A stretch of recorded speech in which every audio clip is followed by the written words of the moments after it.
Welcome to the Women in Business radio show with Sian Murphy, connecting women in business around the globe. Hello and welcome into the Women in Business radio show studio. I'm Sian Murphy and my co-host today is... Mikhail Yanni. Attard. Sorry, I forgot that part. It started already, isn't it? It has. I can barely get us on air. Co-host can't remember her own name. One day, we are going to get on air and everything is going to be okay. Nobody's going to be on the floor. Absolutely. Nobody will have pressed the wrong button. It's not going to happen, is it? No. No, it's not. Okay, so who have we got on the show today? We are joined by two lovely ladies in the studio today. Am I allowed to say ladies? I don't like it when somebody calls me a lady. But I think ladies better than women. Okay, we might put that out there for discussion. Anyway, who have we got in the studio with us today? I'm all of a dither, you see, because we've got our shows the wrong way round. Normally, we're doing the show that we do second, we're doing first, and the show that we do first, we're doing second. Yeah. And coupled with the fact I can't actually read any of my paperwork, it's all, well, it's doomed, isn't it? But who have we got in the studio? We've got the lovely Gina English from Social Enterprise Kent, and we also have Lauren Edwards, who is the Cabinet Member for Economic and Social Regeneration up at Medway Council. She's also involved in inward investment at Medway Council, and she is Labour's parliamentary candidate for Rochester and Strood for the next general election. So welcome, Gina, and welcome, Lauren. Hello. You've got a lot going on, haven't you? Both very, very, very busy. So what are we going to do? We are going to be, I don't know, what are we going to do? Shall we get a story off each of them, I think? Absolutely. Let's do it. I think we're going to find out what they do, who they do it with, how they got to where they are, and then I think, should we just grill them mercilessly until there isn't a scrap left? Nothing left at all. Okay, I'll tell you what, we are going to start with Lauren. So welcome into the studio, Lauren. You have got, I think it's sort of safe to say that over the last few months, your life has suddenly sort of ramped up and changed. I get the sense that the speed of what you're up to has suddenly gone whoomph. Mm-hmm. Absolutely. I think primarily because there might be a general election as early as May, therefore everything has ramped up just in case. Yes, so, but also, I mean, you have switched. I'm going to ask you to tell your story in a minute. I just want to check that your microphone is okay, actually. Can you grab hold of that pink microphone? Let's try that. You see, nothing ever works, does it? So try talking in that one. Is that any better? Try now. Is that any better? Oh, yes! Yes! Look at that. Okay, so we're going to turn down green, and we've got you. So we've got Lauren on pink now. So, yes, general election looming. But you have, I think, let's hear your story. Rather than me tell people what I think you've been doing, you could actually, we could let you tell. Absolutely. Yes, please. So what's your story? How did you make your way into politics? So I think it's quite a common story in that there's nothing particularly special about me, but I think like a lot of women, I was approaching 40 and sort of starting to think about what did I actually want to do with my life. So I was very, very happy kind of plodding along in my day job. I was a financial regulator at the Bank of England, supervising financial companies and trying to make sure they didn't crash the economy again. But very happy doing that. And then the pandemic hit, and there was a lot of watching television, watching a lot of sort of male politicians maybe make decisions that I didn't necessarily agree with. And I kind of had that put up or shut up moment where I thought, well, actually, rather than complaining about them, why don't you actually have a go at it yourself? Because actually, if women don't put themselves forward for those kind of roles, then we get a society that really just meets the needs of men. So I started thinking about maybe just standing as a local councillor, and was planning to do that ahead of the May local elections last year. And then unfortunately, a councillor in my area where I live passed away. So we had a by-election at the end of 2021 it was. So depths of winter, sort of just coming out of the pandemic. And I thought, okay, well, this seems like a good opportunity. Why don't I go for it? it's not going to hurt. If I fail, you know, I'll learn for next time. But I got it. And that kind of started me on my journey. So I, as a local councillor, just sort of noticed that there wasn't a lot of support there for businesses, that the council could have been doing a lot more for businesses. And I was very conscious as a Labour politician that, you know, particularly at that time, I think it's improved since, but we weren't viewed as the party of business. And actually, a lot of the things that are very important to Labour people, Labour politicians, a strong economy, good jobs for local people, that's actually absolutely crucial for having a supportive business environment. So I started working with the local FSB. I started, you know, inviting businesses to some brunch events in my ward, just at the local coffee shop, just to kind of get an understanding of, you know, what challenges they were dealing with. So everything from energy bills to shoplifting, and just we sort of put our heads together and sort of thought about how we could support them more. And then from that, I obviously got into the cabinet when the Labour administration took control of Medway Council in May last year, and that led to me being in the role the very long, slightly mouthful-like job title that you read out earlier, and that's where I am at the moment. And I'm really enjoying that. You know, doing great work. You know, making sure that businesses have opportunities for grants, for loans, support to grow, support for startup businesses. But I also threw my hat into the ring, as you said earlier, for the parliamentary candidacy for Labour for Rochester and Stroud, my home seat. And I went up against two male candidates, and you know, luckily the members put their faith in me, and that's the role that I'm now taking on as well. So yeah, you're right. There's not a lot of spare time. I will say that, but I think it's worth it. I think one of this may be my perception, but I see sort of a parallel with what you do as a politician, which is going out, talking to people, listening to their issues, and then responding within the framework of what you're able to deliver and what your values are as well, and what the values of your party are, to that of sort of sales, actually, sort of sales and marketing. I see it as very, very similar. It's very difficult to do it from under the table. Yeah. You know, at some point you're going to have to come out and say what you believe in. Exactly. And sometimes I think in business it may not be as overt as that. Nobody sort of expects you to stand up and say what you believe in. But that is sort of effectively what you're doing, and very often it's what people buy. So I see it there as being really sort of quite closely allied. And this may be wrong, but my idea of you being involved as a financial regulator at the Bank of England, sort of, I get the impression of it being very much you and inside you, and looking at figures and being sort of head down, computer spreadsheets in your own space, in your own head, coming out every now and then to discuss a problem. It's almost like a complete switch, isn't it? Yeah. I mean, that you've completely touched on one of the realisations that I had when I became even just a ward level councillor, was that, I really enjoy going out and meeting people and talking to them and trying to find solutions to their problems. Right. And that was a very different role to the one that I had at the bank. I mean, we did go out and, you know, you would interview and you would regularly speak to all the people who were running these big financial companies, because you had to make sure they were, you know, exhibiting the right behaviours, that they understood the businesses that they were running, so that they understood the risks. But I did want something a little bit more community facing, and I found that really, really rewarding. And that's ultimately why I decided, okay, maybe you want to do this full time. Did you find that there was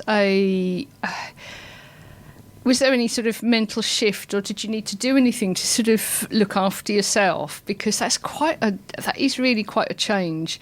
And I know from my point of view that sometimes, you know, if I've been on air, running events, at events, speaking to lots of people for sort of 2 or 3 days in a row, I need to effectively put my head in the sand and I'd go and sit, you know, in my cave for quite some time. And if I really overdo it, I may not come out for several weeks. Yeah. So did you, is that something that you had to deal with, or were you just out there and good to go? No, I had to deal with it in the way that you're describing, because I'm not an extroverted person. I think a lot of people who are politicians are extroverted, and so they're feeding off the energy and interactions with others. And I obviously have that element. I think nobody's entirely 100% an extrovert or 100% an introvert, but I do sway more to the introverted side of things. So in terms of my journey, it was about kind of pushing me outside of my comfort zone, and then actually realizing that I did enjoy it. But you're quite right.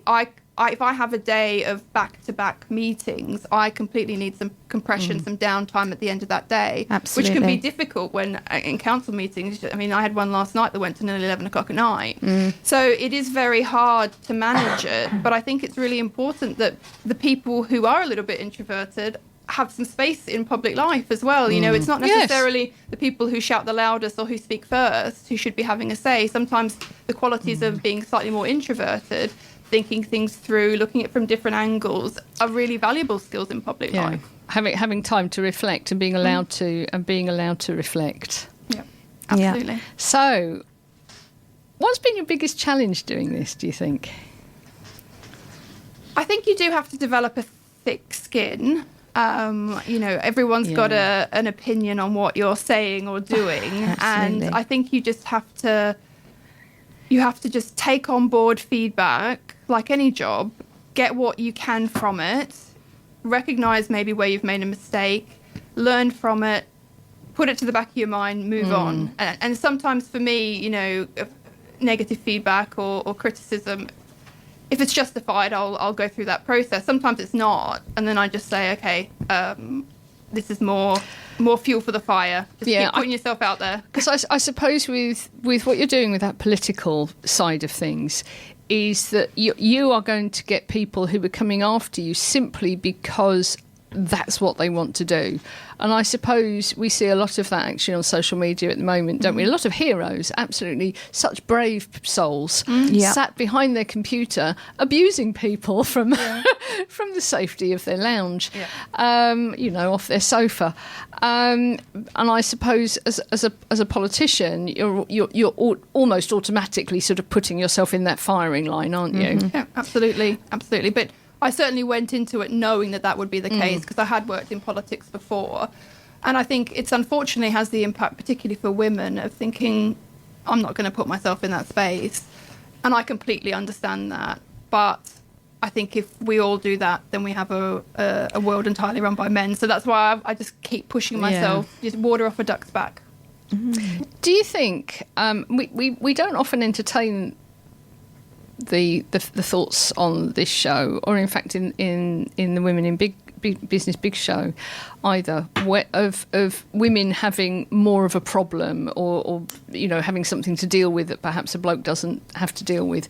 But do you think that as a woman out there in politics, you have just sort of like a bit of a bigger target of things that people can throw at you? Absolutely. And it will be things like comments being made about your appearance, for instance. That's the obvious distinction between how a male politician versus a female politician is often treated.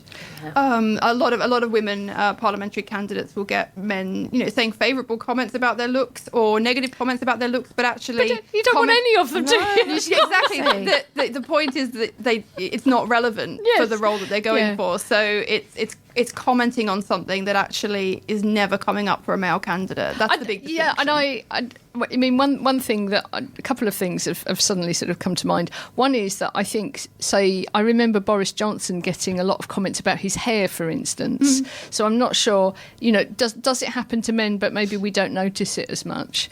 It's the frequency and the volume of it. Got you, right? Okay. And the other thing is, I'm sort of putting myself in the situation of, you know, I'm a businesswoman, of going into a meeting with anybody, and one of those other people in the room going, "Oh, you look nice in that trouser suit," or "You look nice." You know, it's nothing to do with exactly. What has that? What does how I look? What does that have to do with our conversation, with our meeting today? Yeah, no, it actually doesn't matter, does it? No, and men won't get comments unless they're in a really ill-fitting suit. Yeah. You know, if they're just wearing a normal suit, no one will ever comment on the cost of it. But there's examples, for instance, of Theresa May wearing an expensive pair of leather trousers, and then it's splashed all over the papers how much it costs. And a man can be sitting there in a Savile Row suit that costs 3 times that, and it will never be commented on because we're used to seeing men in navy blue suits. I mean, it might happen, you know, if I'm going into a meeting or a networking meeting or a meeting with people that I know, and, you know, one of them might say, oh, you look really nice today. That's sort of okay. I think it's just, it's where there's a boundary crossed, isn't there? When there are other people in the room that you don't know. Exactly. Or these are people that you actually haven't really met before. Mm-hmm. And I would not expect anybody to comment on my appearance. I just would not. Absolutely. It's also the media as well, isn't it? It is. It's hard. Yeah. It facilitates that kind of attitude. Yes. Yeah. Okay. How do you deal with that? Yeah. So if somebody does make, let's say, irrelevant or inappropriate comments. So by inappropriate, we're not saying that they've actually said, "Oh, your bum looks big," or "You look sexy," or anything sort of. There's no innuendo or anything like that. It's just inappropriate because it's just not relevant to the conversation. Yeah. I think that it depends on the situation and the context. I think I either would ignore it, or I would call it out, and it would be a judgment call as to what was the most appropriate way to go. So you just go with your sort of your gut instinct and what seems right. Yeah. Okay, because you can't win every battle.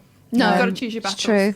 Sometimes it's better just to ignore it and go on with your day. Or a withering look, maybe. Yeah. The important thing is not to let it throw you off your game. Yeah. You know, still be there doing the thing that you want to do. Don't let comments like that throw you off your game. Yeah, ignore it. And I suppose also there's perhaps a distinction between there are people in the room who are more relevant. Am I explaining that right? There are people. Status of the person saying it does. There are people in the room where you're actually having a proper conversation with them, and then there are other people in the room where maybe they're really not party to anything. They're there for whatever reason, and so if they make an inappropriate comment, it's out of place anyway. As are they. Ignore it and move on.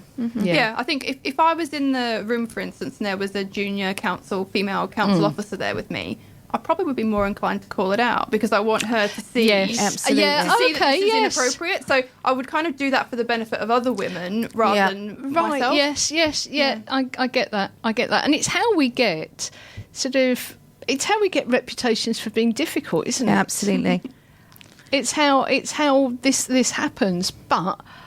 No, men do not have to put up with it. I'd like to do that one day, and I don't want to turn this into like the women and men show. But wouldn't that be great? It would. Wouldn't that be fantastic to have a meeting with a bloke come in and you go, "Hey, you look lovely today. Your bottom looks really good today." Very perky. Sorry. Very perky. I know. Have you done your hair with different gel? That would be really good fun, wouldn't it? Absolutely. Can I just ask a question? Yeah. How many female politicians are there? Ooh. I don't know across the.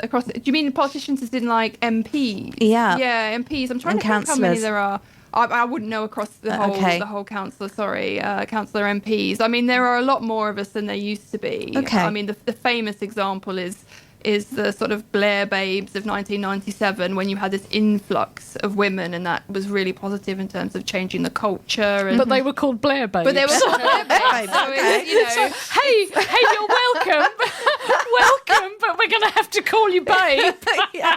But despite that, you have that influx of women did change the way that House was the House of Commons was operating. So there's much more than there used to be, but it's not just necessarily them being there. It's also, are they in positions of power? And so I'm very conscious at the local government level. I know the LGA has done some work around.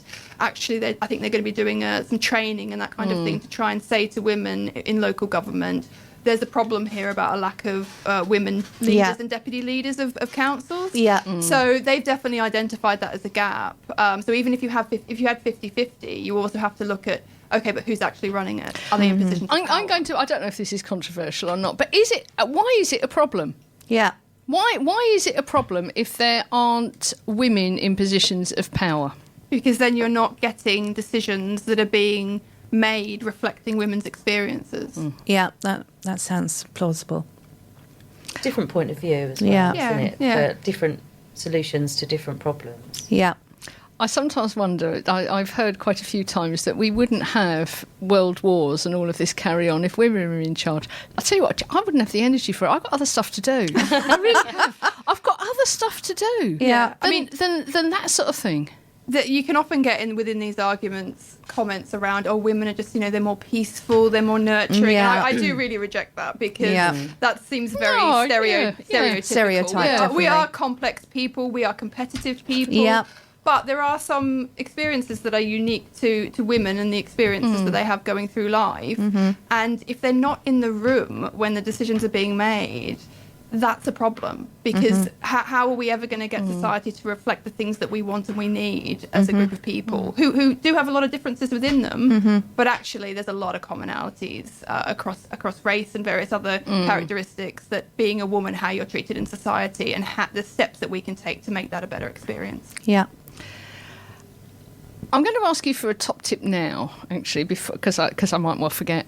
So you've moved into a dynamic, fast-moving, communication-led, full-on role, where although it's not exceptional to be a woman anymore in that sort of space, it is... we're not fully represented.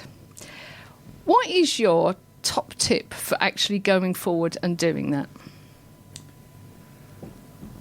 I think it's be willing to take the risk, because I see the bigger risk is staying silent and not pushing yourself and being comfortable. So for me, it was very much, if you don't do it, what are you kind of doing with your life? You've got ideas, you want to put them into practice.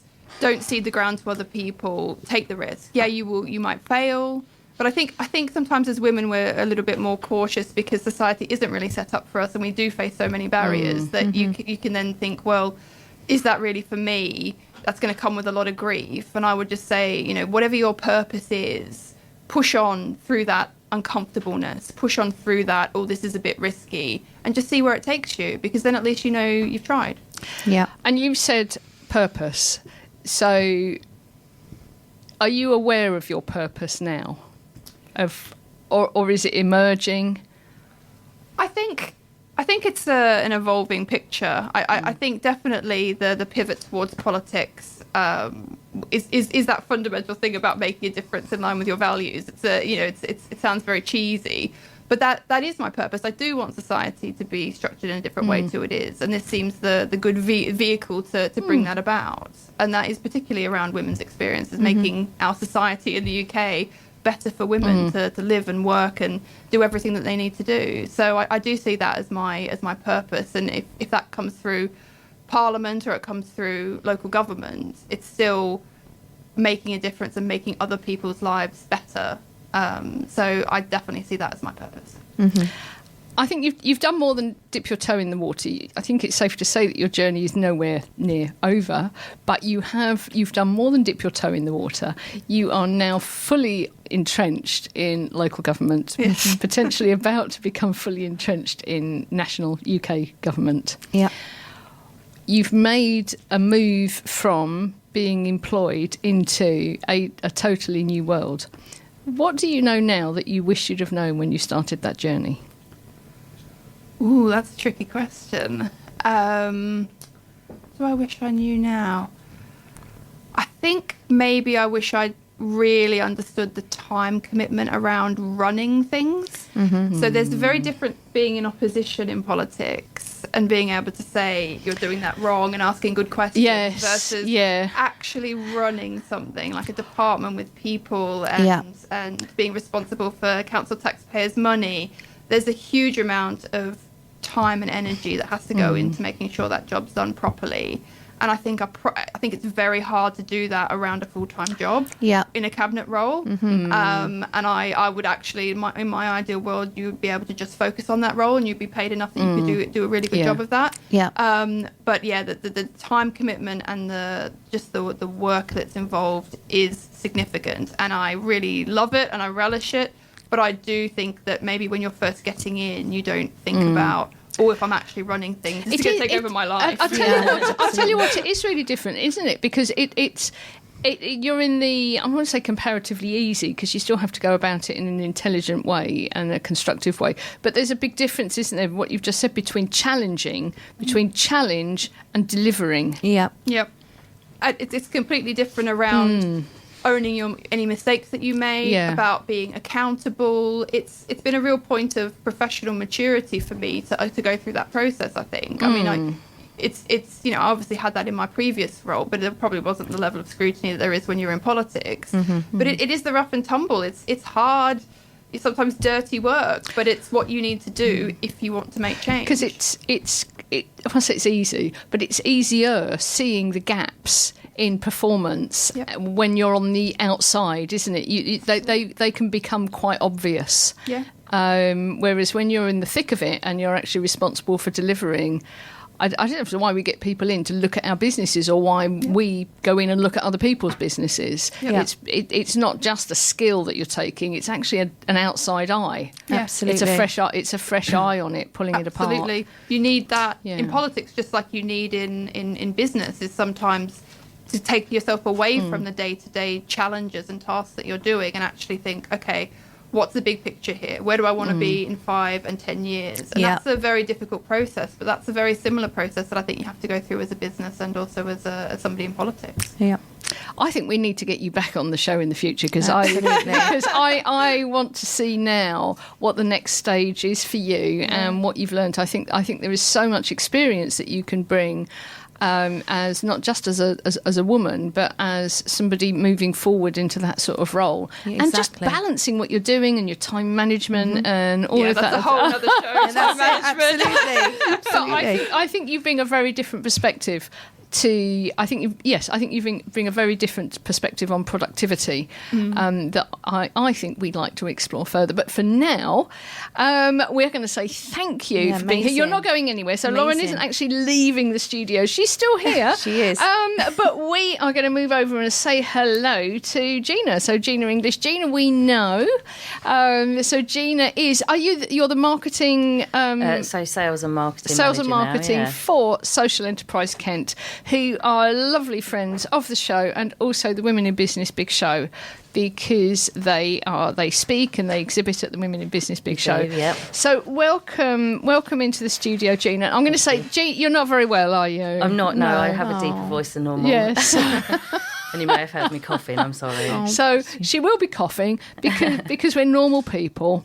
So we're just gonna get on with it. Yes. And if you need to cough, I'll tell you what, you cough. Okay. Gina, tell us a little bit about what you do at Social Enterprise Kent and how you got there.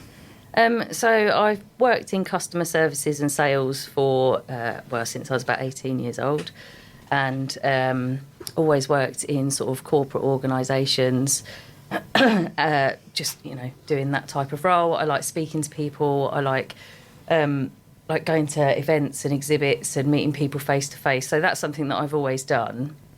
And then I wanted to change my job, and I saw an advert for Social Enterprise Kent. I'd never heard of the social enterprise business structure before, so it was all news to me. And when I started looking into it, before I, sent my CV off and everything, I thought, that is a bit of me. Mm-hmm. I've got 2 children. I was secretary of the school PTA. I would run the local playgroup when they were small. I've always been like a community type of person, and much like yourself, Lauren, I think, there's things that we can do ourselves to help change society. So. I joined there, and that's how I met you, because I was the administrator for the Kickstart scheme, which was the government scheme during COVID. Yes, so we was a gateway. Yes, of course, that was how we met. I was your gateway. But to that. I knew Social Enterprise. You knew Kent. us already. Yes, because you'd already helped me with some of my social enterprises, some of the stuff that we do through the big show. Yes. So Rebecca had always been a fantastic supporter and was mentoring me for quite some time. Yeah, so that's one of the services that we offer. Brilliant, yes. So that's how I came into the organisation, and then obviously they knew that I had that sales background, and and we're not a charity, we are a social enterprise. So our business arm is all around training and skills. Amazing. And, helping businesses. And then we've got the community projects that we deliver, which are grant funded by various organisations, whether it's National Lottery or government funded or anything in between. So I was doing the sales for that and going out and speaking to businesses and saying, like, purchase with a purpose, buy social. If you spend money with us, it gets reinvested in the community. And look at all of these fantastic community projects we do. We've helped Sian. We've given her free business support for her social enterprises and all things like that. So it's really easy for me to talk about it because I really believe in it. Mm-hmm. And I kind of, just feel like I've found exactly where I need to be. So I love it. And I could talk about it for hours. Tell us a little bit about social enterprises and charities and not-for-profits. Now, I realise, I'm sort of a bit worried about doing this because, so many members of our audience are out of the UK. But I sort of have a feeling that in other places as well, in other places in the world. Yeah. I'm losing it. The world, you are. In the world, they're on the planet, that there are very similar types of business structures. So what is the difference between a charity, a community interest company and a not-for-profit? So a not-for-profit is that umbrella of a community interest company, and then you can have different sort of variations of that. So that's how they're registered on Companies House. You can get commercial organisations that are registered as a B Corp now. That's quite big. That's a complete global thing. Yeah. So they're a business, fully a business, but they also have a social purpose and they have a green purpose, so around sustainability and ecology and everything like that. And then charities are are registered with the Charities Commission, and they rely solely on donations. That's true. Yeah. So that's kind of the difference. So there's everything that all of those three types of businesses do, though, at their core, have a focus on improving lives and improving the planet. So it's people, profit, planet. Yeah. But at the end of the day, they are all businesses, aren't they? And sometimes some of the things that I see on social media I saw a lot of it recently about people calling out the salaries of some of the people in charge, the CEOs of them, as though everybody should be doing this for sort of nothing. Yeah, that we don't need to pay for talent or business acumen, or for anybody who's had any training or experience to actually run these companies. We just sort of have to do it on love and air.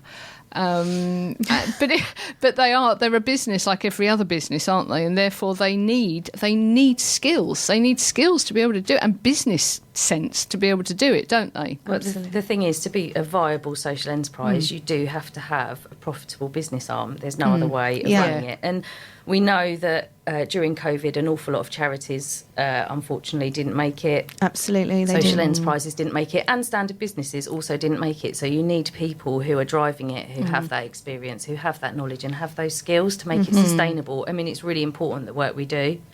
So it is really important we have the right people in post. But again, because of our structure, we have a board, and all salary and wages and everything like that is done separately to the staff, as it were. And I think that's sometimes something that people don't realise when they're moaning about how much people who are working for or with or running charities earn, is that there's actually a responsibility to make sure that money's spent correctly, isn't exactly. there? And it's actually quite difficult to do that. It's not even easy to spend money, is it? When you have criteria to spend it around, and it has to be directed in a particular way and accounted for, that in itself, you have to pay for that skill.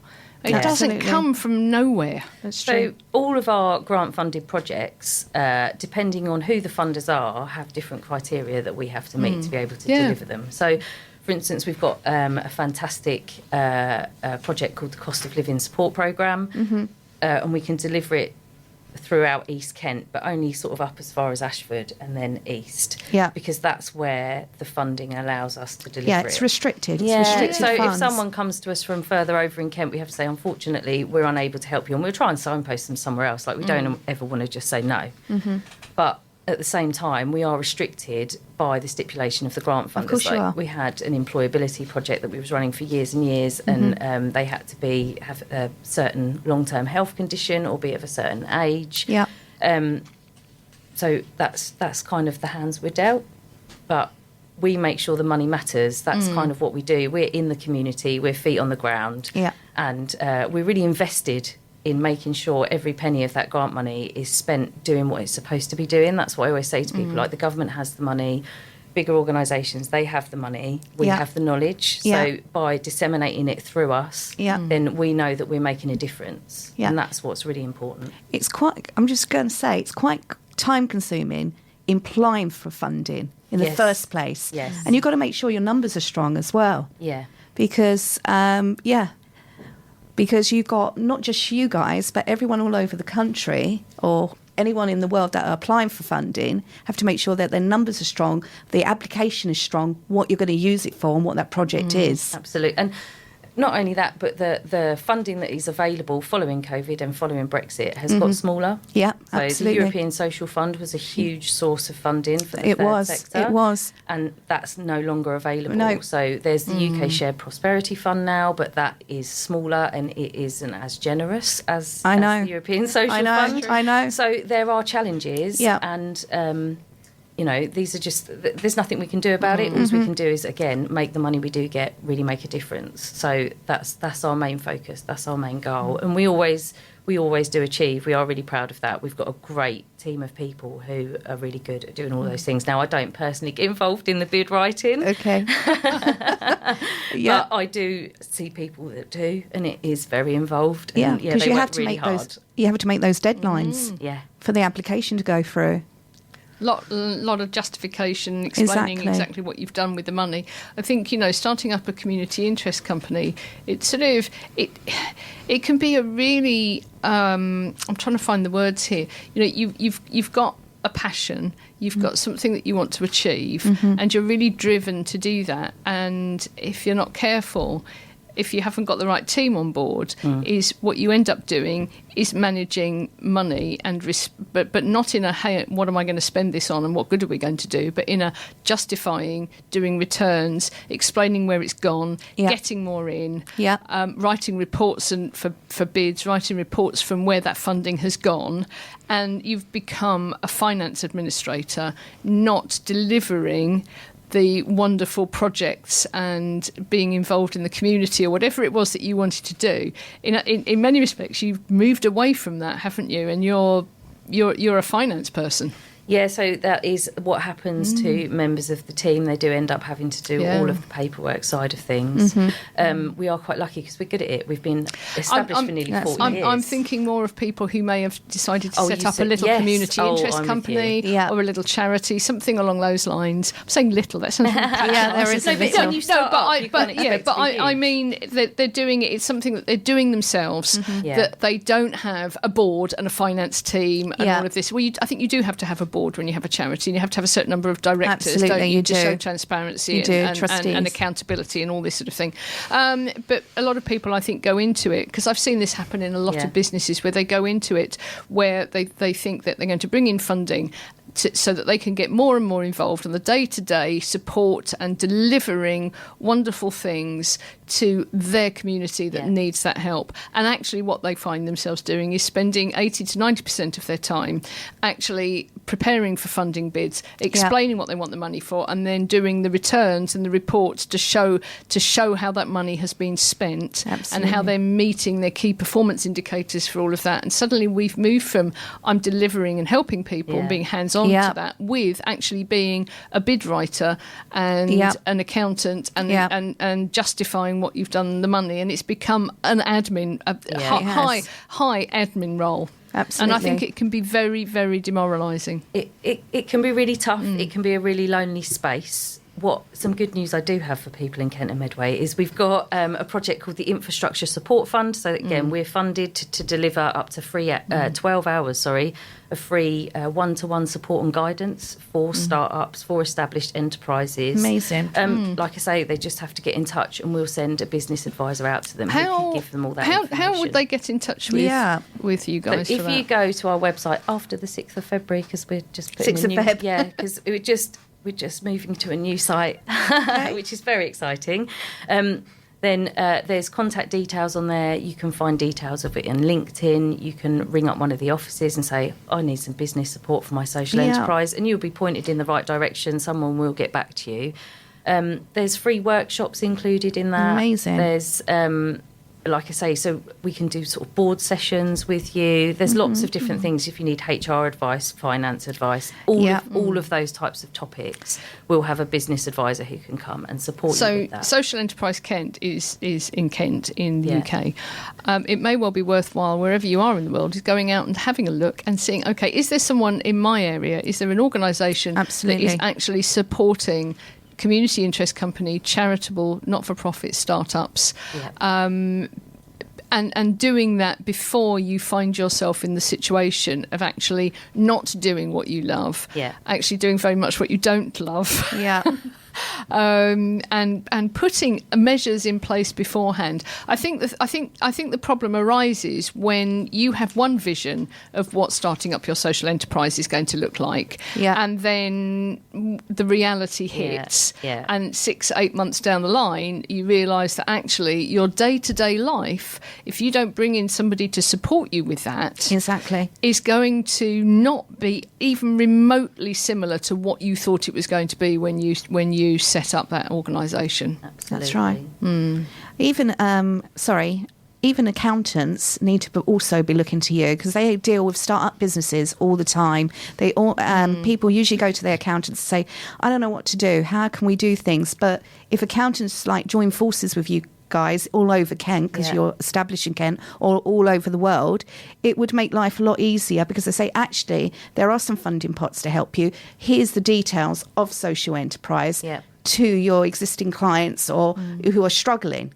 Yeah, absolutely. Because they're offering advisory services. It's advisory services. I mean, it does change all the time what we're able to deliver. So, for instance, there is a similar programme in Thanet. So it's the Thanet Social Enterprise Boost programme.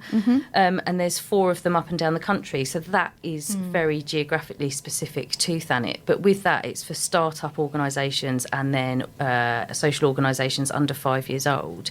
And we are also able to give out grant funding of up to £10,000 for organisations who operate in that area. So not only do we apply for grants ourselves, but we do the other side of it as well. We disseminate money to third sector organisations that we work with as well.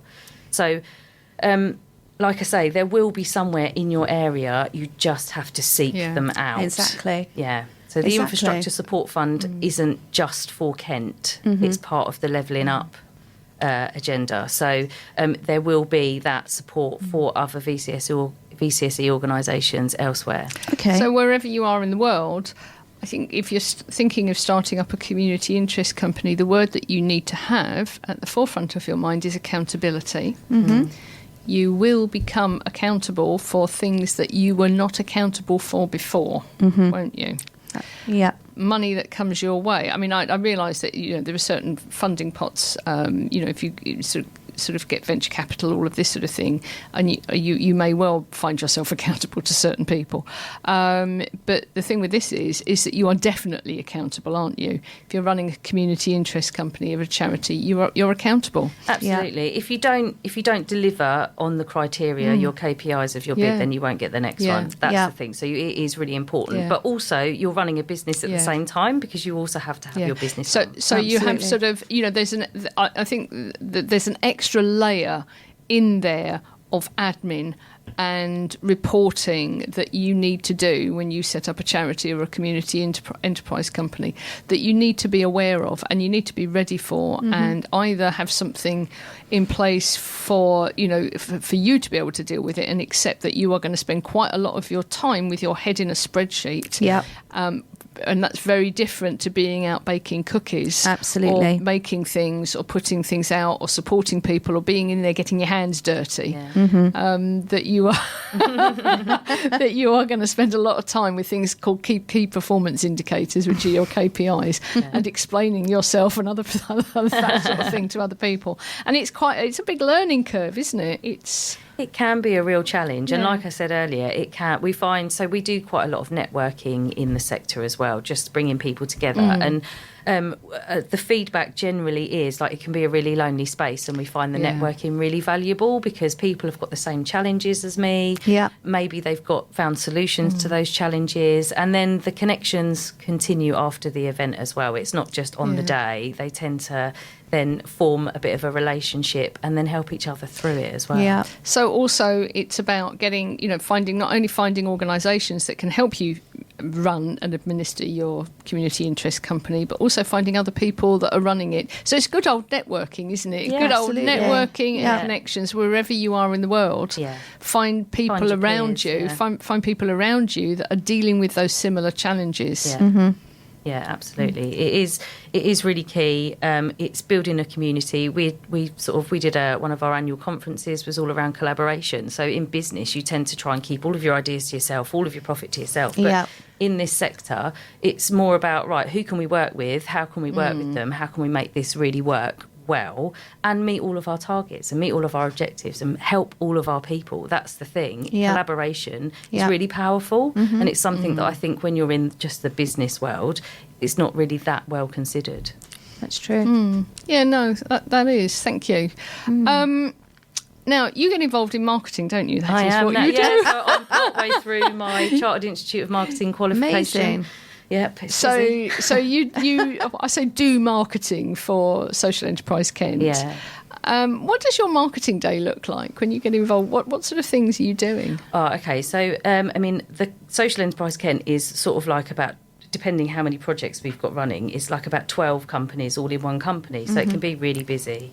Oh, I say this is like running lots of different events, isn't it? It is. Hang on a moment. Okay. So you potentially have a situation where you are one organisation with lots of different projects that have lots of different messages and lots of different customers. And that's the key thing. Right. Yeah. Okay. So it's how... So this is quite handy, isn't it? I might know a woman who has a very similar challenge. So how do you go about getting that clear message out to the potential recipients of Project A, the people that you need to reach, while still, is the word, being anchored on your original brand? Does that make any sense? Yeah, okay. Right. So this is a challenge so we've just rebranded. So we've got a new logo, we've got a new website, but we've got all of these like projects within the organisation, and then can you give us an example of two that are very, very different? So I'm thinking, do you still have one for people over 50? That was the employability one. That's not at the moment. Oh, well, we've got the wellbeing project, so people over the age of 55 or with long-term complex needs. So you've got that one. Have you got another project that you're also marketing, which is sort of different to that? Yeah, all of them are different. Right, okay, well, what's another one then? So there's another one. So I was speaking to the project lead on it yesterday, and so we're working with the NHS to try and break down health inequalities in East Kent. And she is trying to recruit people from the different communities, from maybe underrepresented communities, into health research for the National Institute of Health Research, I believe it is.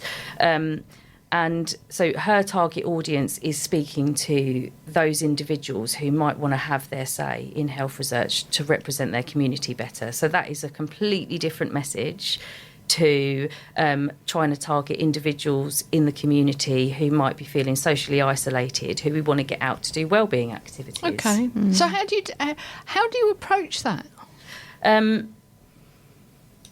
So we approach it. We have certain criteria that we have to meet visually, depending on the funders.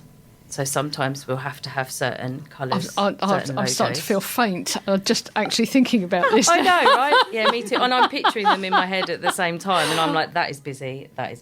Yeah. But yeah, I mean, I don't think there's any right or wrong way. We kind of try a few different approaches, some moving images, some different captions, and then we put them out and see what does best. I think that is marketing. It's trial and error, isn't it? Okay. I really like that, because so often marketing is just... It's made really complicated, isn't it? Yeah. It is. Yeah. Whereas you're coming up with some ideas and you're putting them out. What works? Let's go with that. What if it didn't work? Because I suppose you do have to be careful, as long as the message is on brand. Yes. On brand for the people that you are representing, who are running those projects as well. Yeah. Yes, okay, because you can't just put things out willy-nilly about the NHS, can you? You have to. So you have to be operating within some guidelines. Yes. So they will send us guidelines, or sometimes they will say, just send us what you've got. So, for instance, we are working with Sodexo, who have just taken over the inland border facility up the road here, and they, as part of their social value pledge to take over the site, it's government money, so they have to put a certain amount back into the community. They're paying for us to deliver training courses online for free for Kent businesses and North Welsh businesses, because they've got a sister site there. So I've just developed the campaign for that. So I've created them visuals which just explain about the times and the dates of what it is, and then captions to go with it. And I've sent it off to them. They've had their say. I've edited it to what they want. It's now got to go to HMRC, and they've got to have their say. So it can be quite convoluted. They're a global company, Sodexo, and they have a huge comms team. And then you've got HMRC, who've got their own comms team. So that in itself is now out of my control. I've put my part forward, and then it's up to them.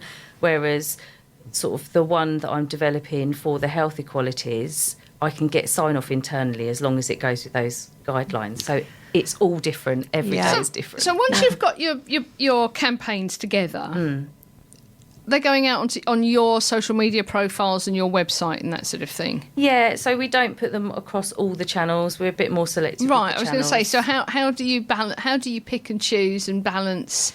It depends who the audience is. How that, right, okay. Yeah, it depends who the audience is and where they're going to be and where we're going to find them online. So do we need to do a Google ad if it's more business? Do we need to do a Facebook and an Instagram ad if we're looking for people? They're the type of considerations that you have to think of. And sometimes you do both and see what happens. So perhaps a good way of seeing how this works is going to be to go and have a look at your social media profiles, isn't it? Yeah. Yeah. And I think that there's the project for me for the evening. So go and get up all of the social enterprise Kent social media channels, and then you'll be able to see how they're juggling actually promoting all of these different diverse projects with all of the different people involved and target audiences, because there's also going to come a point, isn't there, where you're going to have 3 or 4 audiences all on Facebook or all on Instagram, and how you actually mix and match that up while keeping your own stuff actually looking coherent and consistent and on message, I suppose. Yeah, so that has been a challenge. So I've been in charge of the marketing since July.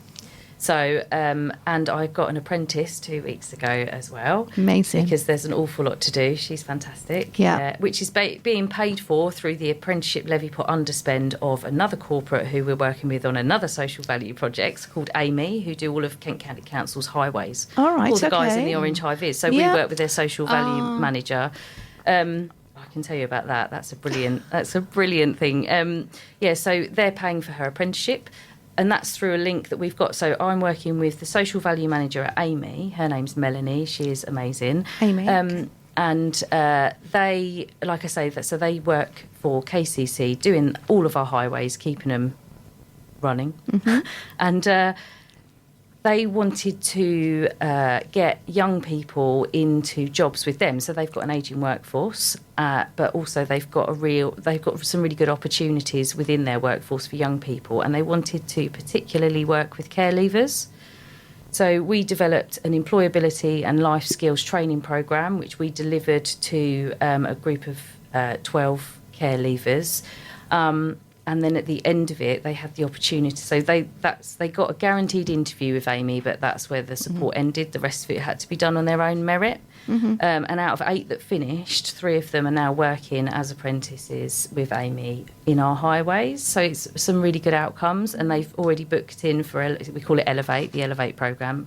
They've already booked in for the next programme, which is going to start at the end of March, which is very exciting. That's so cool. Brilliant news. It's so cool. And we've got some really, really fantastic links now in with the Kent County Council corporate parenting team, who look after all of our young people. We've got a huge, huge amount of care leavers in Kent, disproportionately large to the rest of the UK. So it's fantastic. And I've got other large organisations who are interested in doing just the same. We're just developing that at the moment. So let's round up. Marketing, dealing with lots of diverse social media promotions, marketing. What's your top tip for doing that? I don't really know what my top tip is. I think just keep trying new things and don't stagnate. Really, that's the thing. Keep trying to innovate. Keep look at what other people are doing that's successful. Pick some brands that you really like what they're doing. Like, I particularly like Innocent Smoothies. I really like what they do online. I think they're quite funny in their Facebook campaigns when they was following along with the Bake Off and commenting on that, but they do it while it was happening as well. So like, look at brands who you think are doing a really good job and then copy it. But in your own way. Exactly. Yeah, I mean, but it's not really copying, is it? Because you have to put your own stance on it. Exactly. So I think that's a really, I think that's an excellent tip. You know, sometimes we just need to get out a bit more and see what other people are doing and just bring in what's relevant for us. Exactly. So I'm going to round this show up now. So thank you so much, Gina English from Social Enterprise Kent. And also thank you, Lauren Edwards.